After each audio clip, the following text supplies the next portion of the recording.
প্রিয় শ্রোতা বন্ধু, বেদ পাঠশালা অনুষ্ঠানে আপনাকে স্বাগত জানাই। এই অনুষ্ঠানে এখন আমরা ইফিসীয়দের প্রতি সাধু পৌলের পত্রটি অধ্যয়ন করছি। আমি এই বিষয়ে আগেও বলেছি যে এই অধ্যয়নে আমরা সাধু পৌলের পত্রগুলির সম্বন্ধে শুধুমাত্র একটা ধারণাই করতে পারি।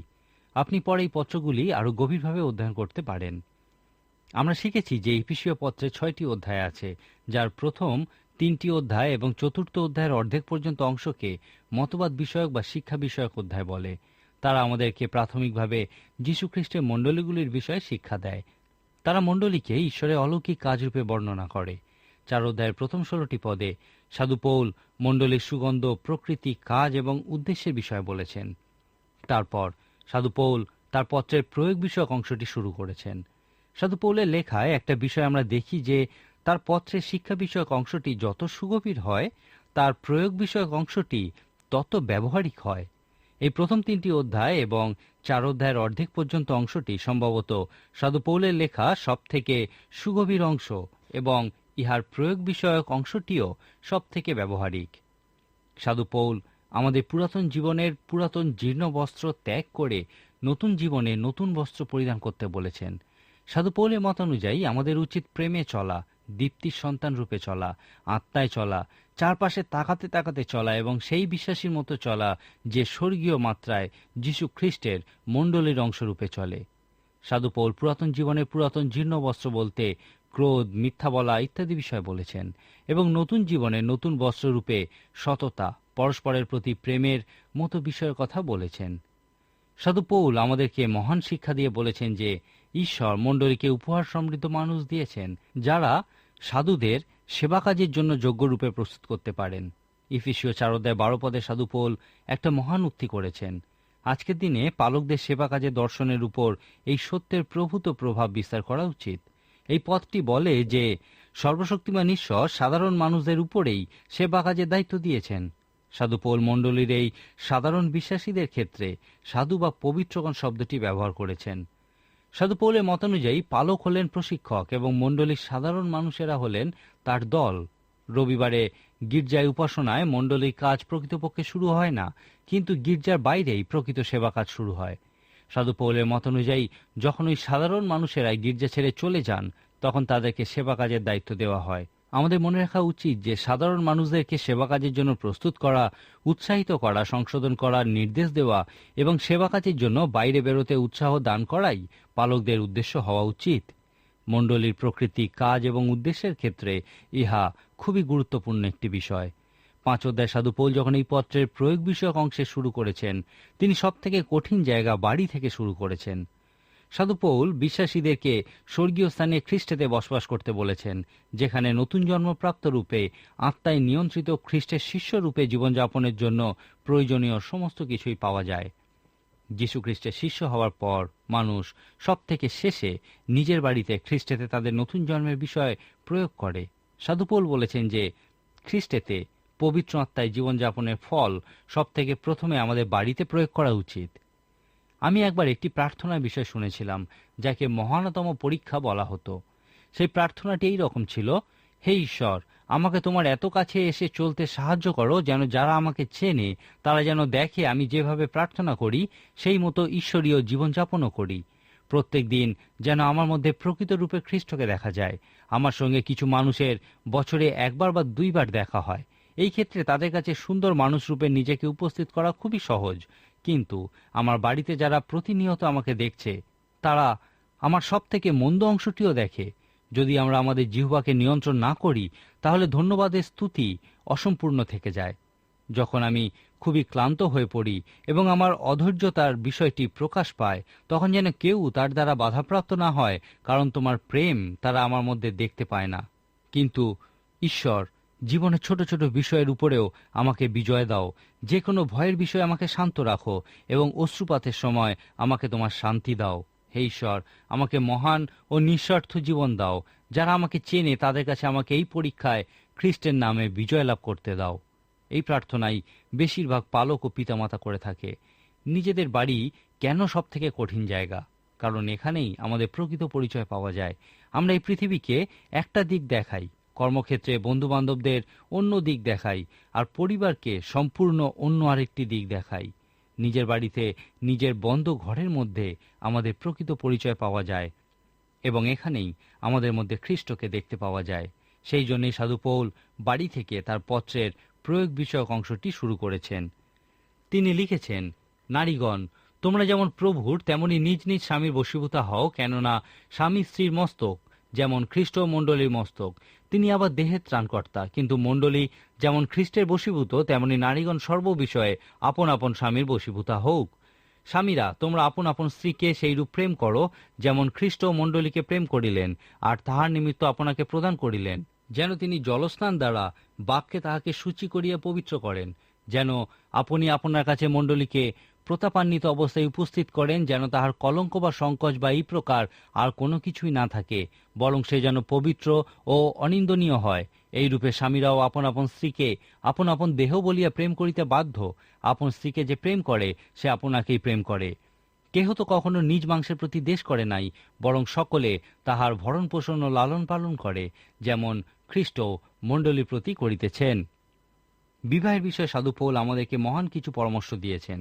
তিনি বলেছেন, স্ত্রীদের উচিত সর্ববিষয়ে স্বামীদের প্রতি সমর্পিত হওয়া। অনেক স্ত্রীর কাছেই ইহা খুবই কঠিন একটি বিষয় এবং এই জন্যই তারা সাধু পৌলের লেখা পছন্দ করেন না। যাই হোক, সাধু পৌলের লেখা যদি আপনি প্রকৃতই বোঝেন, তাহলে উপলব্ধি করবেন যে তিনি স্ত্রীদের উন্নতই করেছেন। খ্রিস্টের সুসমাচার যে কোনো জায়গাতেই স্ত্রীদের স্থান উন্নত করে। সাধু পৌল যে শুধুমাত্র স্ত্রীদেরকে স্বামীদের কাছে সমর্পিত হতে বলেছেন তা নয়, কিন্তু তিনি স্বামীদেরকেও বলেছেন, তোমরা আপন আপন স্ত্রীকে সেইরূপ প্রেম করো, যেমন খ্রিস্ট মণ্ডলীকে প্রেম করিলেন আর তাহার নিমিত্ত আপনাকে প্রদান করিলেন। কোনো উড়োজাহাজে সর্বদা কোনো একজনকেই সর্বময় কর্তৃত্ব দেওয়া হয়ে থাকে। তিনি সর্ববিষয়ে দায়িত্বপ্রাপ্ত হন। এখন তিনি কোনোভাবেই তার দায়িত্ব অন্য কাউকে দিতে পারেন না, কিন্তু তিনি কাজ করার অধিকার ভাগ করে দিতে পারেন। এখন যদি কোনো দুর্ঘটনা ঘটে যায়, তাহলে সেই প্রধান দায়িত্বপ্রাপ্ত ব্যক্তিকেই সমস্ত জবাবদিহি করতে হয়, কারণ তাকেই সমস্ত কিছুর দায়িত্ব দেওয়া হয়। সাধু পৌল যখন বলেছেন স্বামীরা স্ত্রীদের মস্তক, তিনি এই অর্থে তা বলেছেন যে স্বামীদেরকেই তাদের স্ত্রীদের ও পরিবারের দায়িত্ব দেওয়া হয়েছে। ঈশ্বর স্বামী বা পুরুষের উপরেই বাড়ির সমস্ত রকম দায়িত্ব দিয়েছেন। বাড়ির যে কোনো ধরনের সমস্যার ক্ষেত্রে, যেমন অর্থ বিষয়ক হোক বা সন্তানের পড়াশোনা বিষয়ক হোক, একমাত্র স্বামীকেই ঈশ্বরের কাছে জবাবদিহি করতে হয়। ইহা খুবই গুরুত্বপূর্ণ যে বাড়ি বা পরিবারের যে কোনো মাত্রায় ঈশ্বর পুরুষকে এই সমস্ত দায়িত্ব দিয়েছেন। সেই জন্যেই ঈশ্বর স্ত্রীদেরকে বলেছেন যেন তারা এই দায়িত্ব পালনের ক্ষেত্রে স্বামীদেরকে সাহায্য করেন। সাধু পৌল স্ত্রীদেরকে বলেছেন, সমস্যার অংশ হয়েও না, কিন্তু সমাধানের অংশ হও। স্বামীর বশীভূত হওয়ার বিষয়ে সাধু পৌল স্ত্রীদেরকে বলেছেন, মণ্ডলীর কাছে যেমন খ্রিস্ট তোমাদের কাছে তোমাদের স্বামীদেরকেও সেইভাবেই সৃষ্টি করা হয়েছে, এবং খ্রিস্টের কাছে যেমন মণ্ডলী স্বামীদের কাছে তোমাদেরকেও সেইভাবেই সৃষ্টি করা হয়েছে। বিবাহের বিষয়ে প্রতীক রূপে পবিত্র শাস্ত্র খ্রিস্ট এবং তার মণ্ডলীকেই দেখিয়েছেন। প্রথম পিতর 3 অধ্যায় যে সমস্ত স্বামী ঈশ্বরের বাক্যের বাধ্য নয়, তাদের স্ত্রীদের উদ্দেশ্যে সাধু পিতর বলেছেন, স্ত্রীগণ, তোমরা কি খ্রিস্ট এবং তার মণ্ডলীকে প্রতীক রূপে দেখেছ? এই ক্ষেত্রে তোমরা হলে মণ্ডলী, খ্রিস্ট হলেন মেষপালক এবং মণ্ডলী হল মেষ। এখন এখানে তোমরা হলে মেষ এবং তোমাদের স্বামীরা হলেন মেষপালক। তাদেরকে তোমাদের দেখাশোনা করতে দাও। খ্রিস্ট যেমন মণ্ডলীর কাছে তেমনি তোমাদের কাছে তাদেরকে হতে দাও। তারপর পুরুষদের উদ্দেশ্যে তিনি বলেছেন, স্বামীরা, খ্রিস্ট এবং তাঁর মণ্ডলীর ক্ষেত্রে তোমরা হলে সেই মেষপালক এবং তোমাদের স্ত্রীরা হলেন মেষ। এখন প্রধান কাজ হলো মণ্ডলী এবং মেষে কে পরিণত হবেন এবং খ্রিস্টের মতো মহান মেষপালকে কে পরিণত হবেন। পুরুষদেরকেই মহান কাজরূপে পরিবার বা ঘরের সমস্ত দায়িত্ব দেওয়া হয়েছে। তাদেরকে বলা হয়েছে, পুরুষ, তুমি কি দেখেছ কিভাবে খ্রিস্ট তাঁর মণ্ডলীকে ভালোবাসেন? তুমি কি মণ্ডলীর জন্য তাঁকে ক্রুশীয় মৃত্যুবরণ করতে দেখেছ? খ্রিস্ট যেমন তাঁর মণ্ডলীকে ভালোবাসেন, তেমনি তুমি তোমার স্ত্রীকে ভালোবাসো। কোনো একজন প্রচারক এই যেমন কথাটি খুব গভীরভাবে চিন্তা করেছিলেন এবং দেখেছিলেন যে মূল গ্রিক ভাষায় ইহার অর্থ হল একেবারে একইভাবে, অর্থাৎ খ্রিস্ট তাঁর মণ্ডলীকে যেভাবে প্রেম করেছিলেন, স্বামীদের উচিত একেবারে একইভাবে স্ত্রীদেরকে প্রেম করা। এমন অনেকেই আছেন যারা পিতা বা স্বামী রূপে যখন দিনের শেষে বাড়িতে ফেরেন, তখন পরিবারকে দেওয়ার মতো তাদের আর কিছুই থাকে না। তারা নিজেদের কাজে সারাদিন নিজেদেরকে নিংড়ে দেন। স্ত্রী ও সন্তানদেরকে দেওয়ার মতো তাদের আর কিছুই অবশিষ্ট থাকে না। খ্রিস্ট যেমন তার মণ্ডলীকে প্রেম করেছিলেন, সেইভাবে স্বামীরা তোমরা আপন আপন স্ত্রীদেরকে প্রেম করো। এই পথটি তারা নিজেদের জীবনে প্রয়োগ করতে ব্যর্থ হন, কারণ ইহা বলে, স্বামী, নিজেকে তোমার পরিবারের জন্য দান করো। তাদের সমস্যা হলো তারা মনে করেন দেওয়ার মতো তাদের কাছে আর কিছুই নেই। তারা তখন সম্পূর্ণ একা থেকে বিশ্রাম করতে চান, কিন্তু তাদেরকে দায়িত্ব দেওয়া হয়েছে যে খ্রিস্ট যেমন তাঁর মণ্ডলীর জন্য নিজেকে দান করেছিলেন এবং তাদেরকে প্রেম করেছিলেন, সেই মতো তোমরাও তাদের উদ্দেশ্যে নিজেদেরকে দান করো এবং তাদেরকে প্রেম করো। মথি 5 অধ্যায়ের শেষের দিকে যীশু খ্রিস্ট সমস্ত পিতাদের উদ্দেশ্যে বলেছেন, অতএব তোমাদের স্বর্গীয় পিতা যেমন সিদ্ধ, তোমরাও তেমনই সিদ্ধ হও। এই সমস্ত বিষয়গুলি একত্রিত করুন এবং পুরুষকে যে দায়িত্ব দেওয়া হয়েছে তা লক্ষ্য করুন। প্রেম করো যেমন তিনি প্রেম করেছেন, নিজেকে দান করো যেমন তিনি দান করেছিলেন, এবং তোমাদের স্ত্রী ও সন্তানদের কাছে তাঁর মতো হও। প্রত্যেক পিতাকেই এবং সমস্ত পুরুষকেই এই দায়িত্ব দেওয়া হয়েছে এবং প্রত্যেকেরই তা বোঝা উচিত। একজন মা ও স্ত্রীরূপে যখন আপনি এমন একজন পুরুষের সঙ্গে থাকেন যে পবিত্র দিব্য মাধুর্যে পূর্ণ এবং খ্রিস্ট যেমন তাঁর মণ্ডলীকে ভালোবাসেন ও তাঁর মণ্ডলীর জন্য নিজেকে দান করেছেন, তিনিও আপনার ও আপনাদের সন্তানকে সেই মতো ভালোবাসেন ও আপনাদের জন্য নিজেকে দান করেছেন, তখন আপনার উচিত সর্ববিষয়ে নিজেকে তার কাছে সমর্পণ করা। বিবাহ বিষয়ক পরামর্শদাতাদের অভিজ্ঞতা অনুযায়ী বিবাহিত জীবনে স্বামীর কাছে নিজেকে সমর্পণ করার বিষয়ে স্ত্রীরা বিশেষ সমস্যার সৃষ্টি করে না, কিন্তু এক্ষেত্রে সবথেকে বড় সমস্যা হলো পরিবারে পুরুষকে যে সমস্ত দায়িত্ব দেওয়া হয়েছে সে তা স্বীকার করতে চায় না। স্বামীরা স্ত্রী ও সন্তানদের খ্রিস্টের মতো ভালোবাসতে ও তাদের জন্য নিজেকে খ্রিস্টের মতো দান করতে পারে না। অনেক স্ত্রী এবং মায়েরা তাদের স্বামীরা যে দায়িত্ব পালনে ব্যর্থ হয়েছেন সেই দায়িত্ব পালন করে থাকেন। খ্রিস্ট তাঁর মণ্ডলীকে যেমন ভালোবাসেন ও মণ্ডলীর জন্য যেভাবে নিজেকে দান করেছেন, স্বামীদের এই দায়িত্ব বিভিন্ন সময় স্ত্রীরা পালন করে থাকেন। সন্তানদের ক্ষেত্রে ও পরিবারের ক্ষেত্রে এই মহান দায়িত্ব তারা নিজেরা নেন। বিবাহের ক্ষেত্রে ঈশ্বর পরিকল্পিত এই দায়িত্ব যখন স্বামীরা পালন করতে ব্যর্থ হন, তখনই বিভিন্ন সমস্যার সৃষ্টি হয়। এখন আমি প্রত্যেক স্বামীকে বলবো, বিবাহ ও পরিবারের ক্ষেত্রে ঈশ্বর আপনাকে যে দায়িত্ব দিয়েছেন তা স্বীকার করুন। ঈশ্বরের কাছে যাচনা করুন যেন আপনার পরিবারে খ্রিস্টের মতো হওয়ার জন্য তিনি আপনাকে ক্ষমতা ও অনুগ্রহে পূর্ণ করেন। এফেসীয় 5 অধ্যায় সাধু পৌল বিবাহের ক্ষেত্রে একটা সুন্দর পরিকল্পনা বিষয় বলেছেন, যেখানে স্বামী ও স্ত্রী দুইজনেই খ্রিস্টের অনুসরণকারী। পবিত্র সুসমাচার অধ্যয়নের মধ্যে দিয়ে আমরা দেখেছি যে বিবাহের ক্ষেত্রে ঈশ্বর স্বামী ও স্ত্রীকে এক করার পরিকল্পনা নিয়েছিলেন। এখন তারা দুইজন কোন অর্থে এক হবে?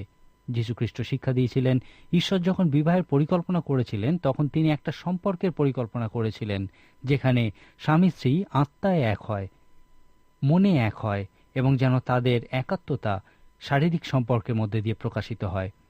কোনো একজন একটা কাঠের মূর্তি তৈরি করেছিলেন, যার উদ্দেশ্য ছিল ইহা দেখানো যে ঈশ্বর পুরুষ ও স্ত্রীকে এক হওয়ার জন্য সৃষ্টি করেছেন। এই মূর্তিটি ছিল একটা কাঠ থেকে খোদাই করা একটা পুরুষ ও স্ত্রীর মূর্তি, যাদেরকে 5টি শৃঙ্খল দিয়ে জোড়া ছিল। এই পুরুষ ও স্ত্রীর মূর্তির মাথায় একটা করে গর্ত করা ছিল, যেখান থেকে এই শৃঙ্খল লাগানো ছিল। তাদের মাথার এই গর্তের মধ্যে দিয়ে তাদের পরস্পর সম্পর্কযুক্ত হওয়ার বিষয়টি এই বাস্তবতা প্রদর্শন করে যে তারা দুইজন এক হওয়ার আগে তাদেরকে খ্রিস্টেতে এবং খ্রিস্টের মধ্যে দিয়ে ঈশ্বরের সঙ্গে এক হতে হবে।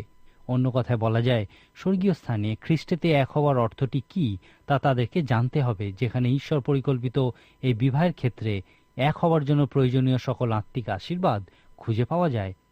প্রকৃতপক্ষে এই কাঠের মূর্তিটি এই সত্যটি প্রদর্শন করে যে তাদের পরস্পরের মধ্যে আত্মিক সম্পর্ক সবল কি দুর্বল হবে তা যীশুখ্রিস্টের সঙ্গে তাদের ব্যক্তিগত সম্পর্কের উপরেই নির্ভর করে।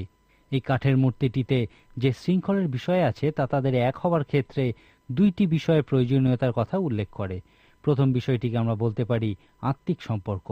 এই আত্মিক সম্পর্কই হলো এই একতার মূল ভিত্তি। মূর্তিটিতে পুরুষ ও স্ত্রী বাম দিক থেকে দক্ষিণ দিকে যাচ্ছিল এবং ইহা সেই দ্বিতীয় বিষয়রূপে কথোপকথন বা ভাবের আদান প্রদানের কথা বলে। এমন অনেক দম্পতি আছে যারা বলেন আমাদের মধ্যে ভাবের আদান প্রদান বিষয় কোনো কিছু নেই। ইহা সত্য নয়। ভাবের আদান প্রদানের অযোগ্য কোনো কিছু নেই, কিন্তু কি ভাবের আদান প্রদান করছেন এবং কিভাবে করছেন তা ভিন্ন ভিন্ন হয়। কথোপকথন ছাড়াও ভাবের আদান প্রদান করা যায়। এই বিষয়ে পড়াশোনা করলে আপনি এই সিদ্ধান্তে পৌঁছবেন যে এই ভাবের আদান প্রদান হল একত্ব বা এক হওয়ার ক্ষেত্রে একটি বিশেষ বিষয়। ইহার দ্বারাই আপনি বিবাহিত জীবনে একত্ব বজায় রাখতে পারেন। এই ভাবের আদান প্রদানের মধ্যে দিয়ে আপনি বিবাহিত জীবনে বিভিন্ন সমস্যার সমাধান করতে পারেন। ভাবের আদান প্রদান জনিত সমস্যা হল জীবাণুর মতো, যা অন্ধকারে বৃদ্ধি পায়। যখন আপনি ভাবের আদান প্রদান করেন তখন সমস্যার উপরে আলো ফেলেন এবং অনেক জীবাণু মারা যায়। কিন্তু যদি ইহা না করেন তাহলে এই জীবাণু ক্রমশ বৃদ্ধি পেতে থাকে। বাম দিক থেকে ডান দিকে যাওয়ার ক্ষেত্রে পরের বিষয়টি হলো সুসামঞ্জস্যতা। ইহা গুণগত মানের সঙ্গে সম্পর্কিত। এই সুসামঞ্জস্যতা হলো এই একত্বের প্রমাণ। অনেক সময় আমরা এমন দুইজনকে একত্রে দেখে আশ্চর্য হই যাদের মধ্যে কোনো মিল নেই। তাদের মান, তাদের উদ্দেশ্য, জীবনযাত্রা কোনো কিছুতেই পরস্পরের মধ্যে কোনো মিল নেই। আদর্শ বিবাহের ক্ষেত্রে বিভিন্ন পর্যায়ে এই সুসামঞ্জস্যতা দেখতে পাওয়া যায়, যা একত্বের বিষয়টি প্রমাণ করে। সেই 5টি শৃঙ্খলের মাঝখানেরটা প্রেমের প্রতীকস্বরূপ। বাইবেলের ধারণা অনুযায়ী এই প্রেম হলো সেই ধরনের প্রেম যা সাধু পৌল 1 করিন্থীয় 13 অধ্যায়ে বর্ণনা করেছেন। এই নিঃস্বার্থ আত্মত্যাগী ভালোবাসা ধ্বংস করা যায় না, কারণ ইহা নিঃশর্ত। এই ভালোবাসা দুইজন মানুষকে এক করে। বিবাহ ব্যর্থ হওয়ার অন্যতম কারণ হলো মানুষ স্বার্থপর। তারা খ্রিস্ট কেন্দ্রিক এবং অন্য মানুষ কেন্দ্রিক জীবনযাপন করতে কখনো শেখেনি। তারা বিবাহিত সম্পর্কের ক্ষেত্রে সর্বদা এই চিন্তা করে যে এখানে আমার জন্য কি আছে। যদি দুইজনই পরস্পরের কাছে পাওয়ার আশা করে তাহলে কেউই কিছুই পায় না, কারণ তাদের দুজনের কেউ কিছুই দেয় না। তাদের যীশুখ্রিস্টের একটি শিক্ষা বোঝা উচিত, যেখানে যীশুখ্রিস্ট বলেছেন, গ্রহণ করা অপেক্ষা দান করা অধিক আশীর্বাদের বিষয়। নিঃস্বার্থ আত্মত্যাগী এই ভালোবাসার শিক্ষাই তাদের একত্বের ক্ষেত্রে পরিবর্তন আনতে পারে। এই আত্মত্যাগী নিঃস্বার্থ ভালোবাসাই হল একত্বের ক্ষেত্রে অন্যতম প্রাণবন্ত বিষয়। পরবর্তী বিষয়টি হল পারস্পরিক বোঝাপড়া। এই বিষয়টাই স্বামী স্ত্রীর মধ্যে একত্ব বা একত্ব বোধকে বৃদ্ধিদান করে। একজন বিখ্যাত ব্যক্তি এই বিষয়ে একটি বই লিখেছিলেন এবং সেখানে তিনি বলেছেন, পুরুষ ও স্ত্রীর মধ্যে একটা নিশ্চিত পার্থক্য আছে যা আজকের দিনে বলার প্রয়োজন আছে। কোনো পুরুষ যে স্ত্রীর সঙ্গে জীবনযাপন করে তার উচিত সেই স্ত্রীকে বোঝা, অর্থাৎ সে কোন বিষয়ে কিভাবে অনুভব করে, কিভাবে প্রতিক্রিয়া জানায় ইত্যাদি। একইভাবে সেই স্ত্রীরও উচিত সেই পুরুষকে বোঝা যে সে কিভাবে চিন্তা করে, কিভাবে ঈশ্বরের আরাধনা করে। এমন অনেক স্ত্রী আছেন যারা চিন্তা করেন তাদের স্বামীরা আত্মিক নন, কারণ তারা যেভাবে আরাধনা করে তাদের স্বামীরা সেইভাবে আরাধনা করেন না। একজন পুরুষ ও স্ত্রীর আরাধনা করার পদ্ধতি ভিন্ন হয়। পরস্পরকে বোঝা খুবই গুরুত্বপূর্ণ একটি বিষয়। সে বিখ্যাত ব্যক্তি বলেছেন, যদি আপনারা পরস্পরকে বুঝতে চান তাহলে পরস্পরের মধ্যে পার্থক্যজনিত গুরুত্বপূর্ণ বিষয়টি আপনাদের বুঝতে হবে, আপনাদের অতীতের গুরুত্ব বুঝতে হবে। বোঝার অনেক কিছুই আছে, কিন্তু তার বইটির মূল বিষয় ছিল পরস্পরকে বোঝো। সাধু পিতর এই ক্ষেত্রে স্বামীদেরকে স্ত্রীদের সঙ্গে জ্ঞানপূর্বক বাস করতে বলেছেন। অন্য কথায় বলা যায়, তাদেরকে বোঝার বিষয়ই বলেছেন। এই পারস্পরিক বোঝাপড়া একত্বের বৃদ্ধি দান করে। এরপর শেষ বিষয়টি হল যা দুইজন মানুষকে শারীরিক ক্ষেত্রে এক করে। ইহাকে বলা হয় একত্বের আনন্দপূর্ণ বহিঃপ্রকাশ। এই শেষ বিষয় বা একত্বের এই শেষ শৃঙ্খলটি হল শারীরিক সম্পর্ক। একজন পুরুষ ও স্ত্রীর মধ্যে ভাবের আদান প্রদানের জন্য ইহা প্রকৃতই একটি গুরুত্বপূর্ণ মাধ্যম। এই একত্বের সমস্ত শৃঙ্খল যে বিষয়গুলি উপস্থিত করে, কোনো পুরুষ ও স্ত্রী শারীরিক সম্পর্কের মধ্যে দিয়েই সেই বিষয়গুলির বহিঃপ্রকাশ করে। এই সমস্ত বিষয়গুলি আরেকবার সংক্ষেপে আমরা দেখি যে সেই মূর্তিটির মাথার উপরের শৃঙ্খলটি ঈশ্বরের সঙ্গে তাদের সম্পর্কের বিষয় বা তাদের আত্মিক একত্বের বিষয়টি উপস্থিত করে, যা তাদের একত্বের মূল ভিত্তি। তারপর বাম দিক থেকে ডান দিকে যাওয়ার ক্ষেত্রে ভাবের আদান প্রদান হলো একটি বিষয় যা একত্ব রক্ষা করে। সুসামঞ্জস্য একত্ব প্রমাণ করে। প্রেম হলো এই একত্বের ক্ষেত্রে সব থেকে প্রাণবন্ত বিষয়। পারস্পরিক বোঝাপড়া একত্ব বৃদ্ধি করে এবং শারীরিক সম্পর্ক হলো একত্বের আনন্দপূর্ণ বহিঃপ্রকাশ। কোনো দম্পতির মধ্যে শারীরিক সম্পর্কের ক্ষেত্রে কোনো সমস্যার অর্থ এই নয় যে তাদেরকে এই বিষয়ে আরও অনেক কিছু জানতে হবে, কিন্তু এক্ষেত্রে প্রাথমিক কারণটি হলো তাদের শারীরিক সম্পর্কের মধ্যে একত্বের আনন্দের বহিঃপ্রকাশ নেই। একটি সুখী শারীরিক সম্পর্কের ক্ষেত্রে দম্পতির মধ্যে একত্ব থাকা খুবই প্রয়োজনীয়। তাদের মধ্যে সুসামঞ্জস্য, প্রেম, পারস্পরিক বোঝাপড়া থাকা খুবই গুরুত্বপূর্ণ।